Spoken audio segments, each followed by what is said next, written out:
I'd like to start by just explaining what was going on for me while I was standing on top of the podium. Three things were going on. First was the sense of relief that I hadn't blown it, because I was actually intending to win that Olympics. Very important word, intent. You might think, I hope to do well on my GCSEs or my A-levels, or the IB, as some of you are doing here. Very different from saying I intend to. You'll do something about it. So intent was one thing.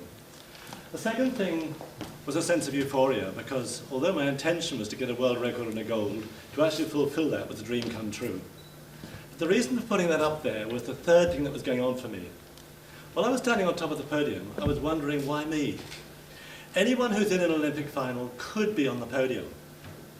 Not everyone could beat Usain Bolt these days, but if they're in the 100-meter final, they might have a chance of being on the podium.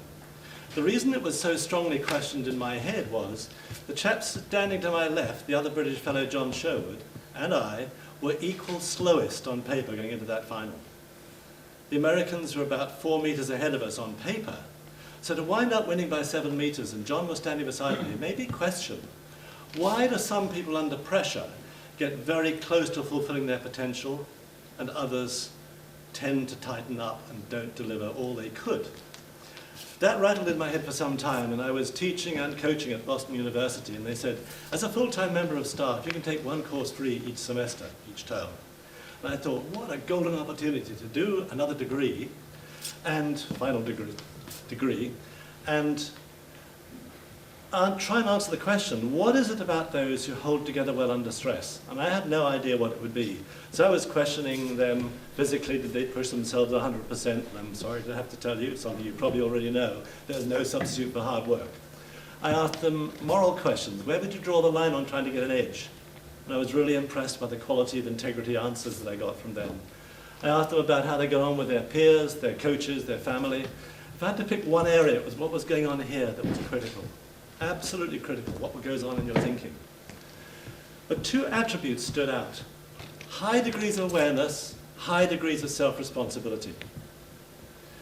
How do you generate awareness and responsibility?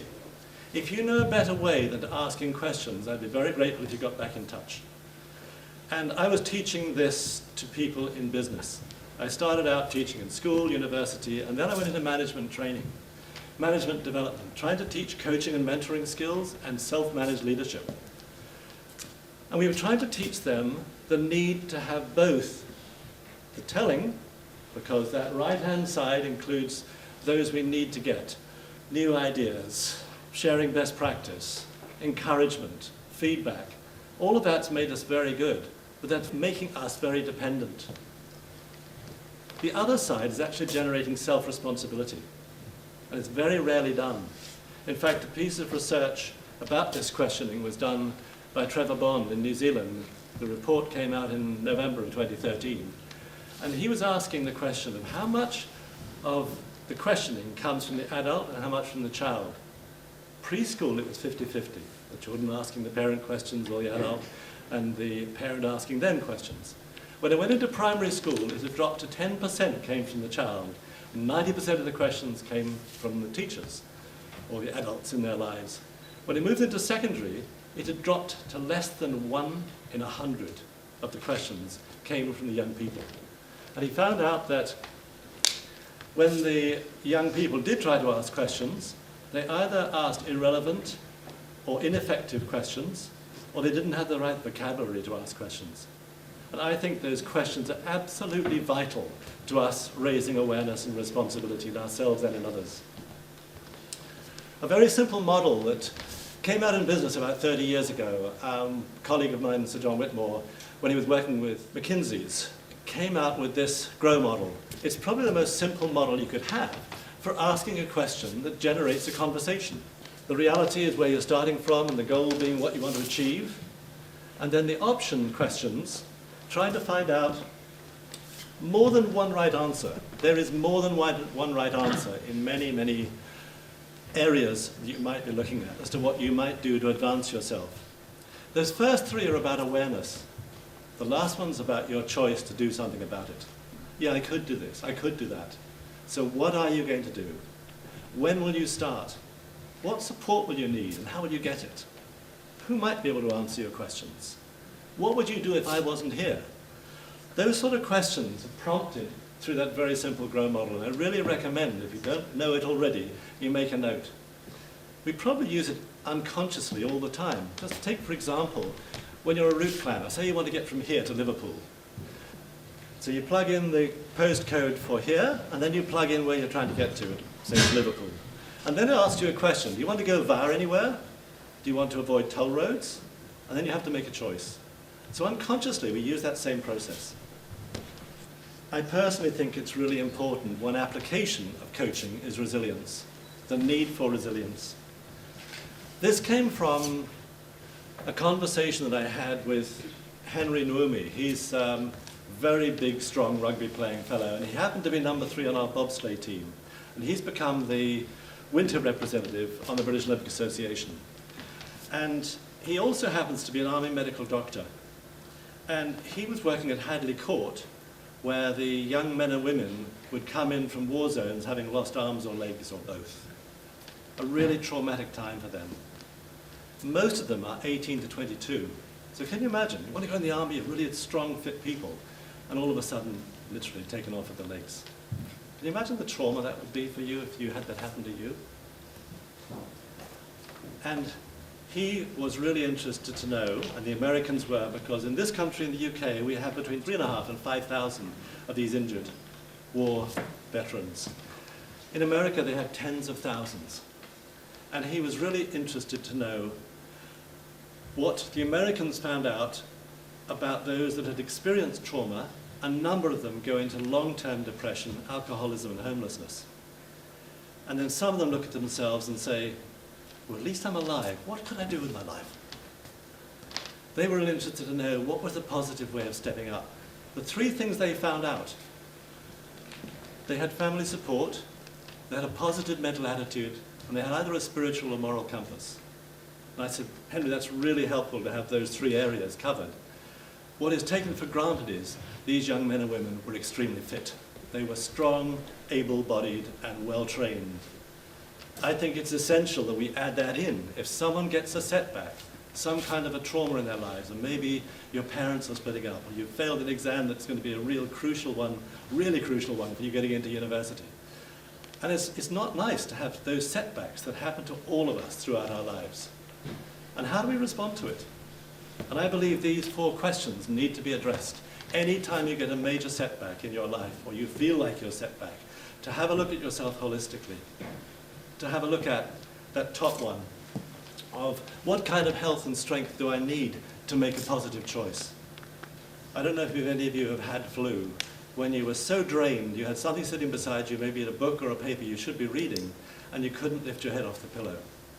So if your nutrition or your lack of sleep is causing you to have very low energy, how can we expect ourselves to be really positive? So you need both the physical and the mental clarity. And if you don't have family support, and many young people these days are living with single-parent families, and you may not feel like you have family support, where will you find your supporters? It might be a colleague in school, it might be a coach, a teacher, a friend, it might be a parent. So where will you find your supporters? And for me, the last one is people having a sense of meaning and purpose in their lives. And you gain that by making a contribution, being able to make a difference somehow. And that holistic approach, I believe, is really vital. I had 2 coaches, one in the UK who taught me how to hurdle, Fred Housden, and this fellow, Billy Smith, in the US, who taught me how to work. And on the way to the track, he would say, what do you think of this? And it always seemed to fit. And I asked him years later, how did you do that? He said, I read your energy level.